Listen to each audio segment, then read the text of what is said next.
우선 관할 문제부터 말씀드리면 관할에 대해서 서울중앙지법이냐 뭐 서부지법이냐 그 뚜렷하게 그건 기준은 없어요.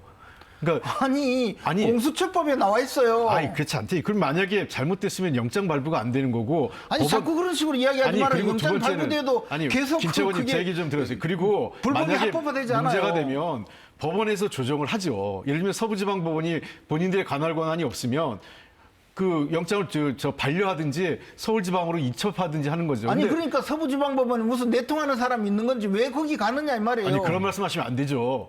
지금 아니 그런 말 못할 게 뭐 있습니까? 아니 그렇게 잘못하고 얘기하는 게 있는데. 그러면 지금 자꾸 말씀하시는 얘기가 마치 지금 법원이 그 개별 법원 그런 의심을 판사가 왜 받느냐는 거예요, 저는. 자, 김 의원님, 우리 제 얘기를 좀 듣죠. 홍 의원님 예. 말씀하시고 그러고 나서 다시 저는 제가 굉장히 김 의원님께 마이크 국민의힘이- 다시 넘겨드리겠습니다. 국민의힘이 자, 굉장히 나쁜 행태를 하고 있다 봅니다. 뭐 판결에 대해서 이의 제기할 수 있고 동의하지 않을 수 있어요. 그렇지만 마치 판사의 성향을 문제 삼아서 이 판사는 이렇고 저 판사는 저렇고 이건 결국은 자꾸 판사의 이력을 갖고 문제 제기를 하고 있는 거거든요. 그러니까 우리나라 모든 판사들은 개별적으로 독립적으로 주체적으로 판결합니다. 누구보다 김재현 최고께서 법조인 출신으로 그 내용을 잘 알고 있고 만약 이러면 피의자가 판사를 선택할 수 있는 권한을 주시든가 그런 거 아니잖아요. 피의자가 판사를 선택할 수 있는 나라가 아닙니다. 우리나라는. 그리고 그 법무부 장관이 한동훈 법무부 장관 때 뭐라고 그랬습니까? 피의자가 쇼핑하듯이 수사기관을 선택할 수 있는 나라도 아닙니다. 자, 그러면 정당한 절차에 따라서 만약에 영장 발부가 예를 들면 그러면 서부지법이 관할권이 없었다면 발부 자체를 못하죠. 자, 그리고 어쨌든 아니, 지금 좋습니다. 그 이야기를 하고 있잖아요. 관할권이 없는 법원에서 발부를 했으니까 문제가 되는 것이고 그러면 이제- 왜 그런 법원을 찾아갔느냐를 이야기하고 있는데 자꾸 그 영장이 나왔으니까 문제가 없다고 아니, 이야기하면 제가 어떡합니까? 얘기하는 거는 그리고 자꾸 피의자가 잠깐만요. 피의자가 제가 지금 저 검찰에 김채곤님, 청구하는 게 제가 아니고 제 얘기 좀 들어주시고. 아니 저 사례 제 맞는 얘기- 이야기 하셔야지. 아니 제 얘기를 예. 좀 그러면 자, 법원의 문제가 불법하다면 다른 이의 절차를 밟으시면 되는 거예요. 근데 자꾸 기본적으로 법원이 불법이라는 얘기를 그럼 대한민국에서 불법 여부를 판단하는 게 법원 아니고 피의자입니까? 누가 판단하냐는 거예요. 우리는 어차피 최종적으로 우리나라에서 저도 법원의 판단에 불만 있을 때가 많이 있어요. 경우에 따라서. 그러나 어떻게 하겠습니까? 법원의 판단을 인정하고 존중할 수밖에 없는 상황이 있는 거예요. 안 그러면 우리나라 대한민국이 소위 말해서 어떠한 것도 판단의 기준이 없고 결과가 성립이 안 되는 거 아니겠어요. 자, 잠시만요. 자, 이거 하나를 좀 정리를 좀 해보도록 하겠습니다. 지금 일단 공수처의 관할에서 제일 먼저 나오는 부분은 서울중앙지법입니다. 맞습니까? 자, 그거는 공수처법에 나와 있습니다. 그렇죠. 자, 공수처법에 나와 있는데, 자, 그런데 그 중앙지법이 아니고 다른 데를 선택할 수 있는 사항이 예외적으로도 있을 수 있습니까? 있어요. 아니 있어요. 제가 말씀드릴게요. 네. 서울중앙지방법원 관할로 한다. 다만 그리고 피의자의 주거지 또는 범죄 행위지도 보조 관할로 하고 있어요. 그런데 그런 경우는 어떻게 하냐면 서울중앙지방법원을 창설적 관할이라고 해요. 그러니까 공수처에서 수사하는 사건은 서울중앙지방법원 관할로 하는데 다만 예를 들어 피고인이 저 제주도나 광주나 부산에 있어요. 그러면 이분이 재판을 받는데 불구속 재판이라면 재판 받을 때마다 서울중앙지방법원까지 오게 할 필요 없이 자기 주거지에 있는 법원에서 재판을 받을 수도 있게 하기 위해서 그런 보조적인 관할을 두고 있고 어떤 경우는 범죄가 저 지방의 한 지방에서만 이루어졌어요. 그리고 증거를 확보하기 위해서도 그 지방에서 재판하는 것이 유리할 경우 이런 편의를 위해서는 그 피의자, 피고인의 재판을 받기에 편의를 위해서 관할을 그쪽에 정할 수는 있어요. 네. 그런데 이거는 지금 그게 아니고 아니 윤석열 대통령 편의를 위해서 서울 서부지방법원 찾아갔습니까? 이해가 안 되는 일을 벌인 거 아니에요. 공수처도 과천에 있잖아요. 그리고 지금 이 사건이 그러면 재판은 어디서 받아야 될까요? 이 사건은요, 서울중앙지방법원에서 기소될 수밖에 없어요. 왜냐하면 공수처가 지금 언론에 흘리기를 나중에 기소도 서울 서부지방법원에 할 예정이다. 이런 보도가 나오는데 그거는 정말 가당찮은 이야기예요. 왜냐하면 이 사건은 송치를 해야 되거든요. 공수처가 기소할 수 없잖아요.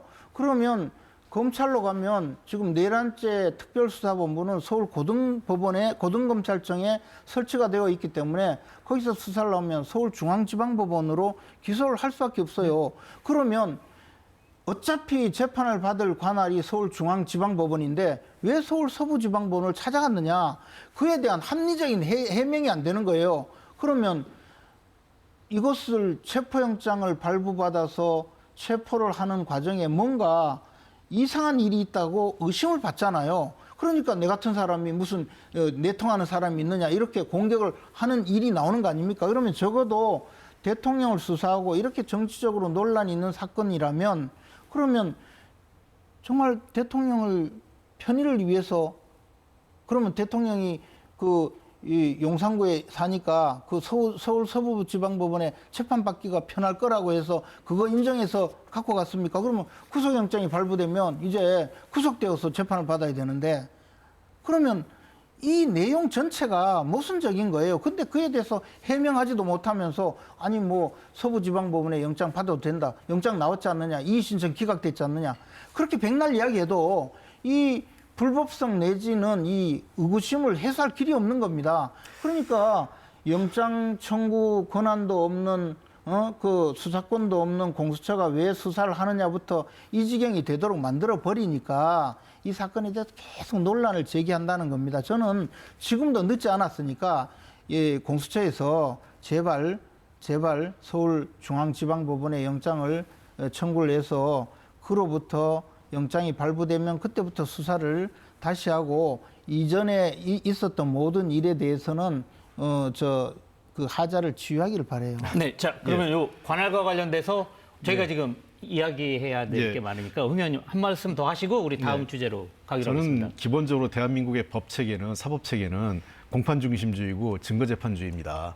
그렇기 때문에 이것이 법원 관할이 어디냐, 여기냐, 저기냐에 따라서 법의 심판 절차가 달라지거나 어떤 재판의 결과가 크게 달라지지 않는다고 생각을 해요. 그러니까 자꾸 이것을 저는 절차적인 문제, 관할권의 문제 제기라는 게 결국은 자기 지지층에 대해서 뭔가 이 사건이 정치적으로 그 문제가 있고 나의 이 행위에 대해서 수사가 이루어지는 것이 잘못됐다는 흠집잡기의 일환이라고 생각을 합니다. 저는 윤석열 대통령이 이러한 문제를 포함해서 변호인단이 나중에 본안 심사할 때 재판 과정에서 문제 제기하시면 돼요. 그렇기 때문에 어쨌든 이러한 문제를 갖고 이 본질에 더 떠나서 자꾸 이런 관할권 문제를 하는 것 자체가 저는 그렇게 바람직해 보이지 않습니다. 그래서 기본적으로 서부지법원에 그 영장을 청구하고 자체가 불법도 아니고 또 만약에 이것이 심각한 문제가 있었으면 법원행정처에서 일정한 조치를 취했을 거예요. 그렇지 않기 때문에 저는 절차에 따라서 이후에 그 구속 또는 기소 이런 절차가 사법적 절차에 따라서 잘 이루어지고 나중에 그 본안 심사에서 이런 문제도 포괄적으로 논의할 수 있다고 생각합니다. 저는 피의자의 권리란 측면에는 인정을 하고 있어요. 자, 여기 관련돼서 짧게 한 개만 더 여쭤보겠습니다. 지금 윤석열 대통령은 체포 적부심 관련돼서 서부지법에 하지 않고 중앙지법에 했습니다. 이 부분에 대해서는 어떻게 생각하십니까? 그 피의자의 권리니까 뭐 피의자께서 요청을 했겠죠. 근데 상당히 이제 복잡한 상황이 벌어진 거죠. 체포영장은 서부지법에서 했는데 또 중앙지법으로 갔기 때문에 저는 뭐 크게 결과가 달라질 것이라 생각하지는 않습니다. 어떻습니까?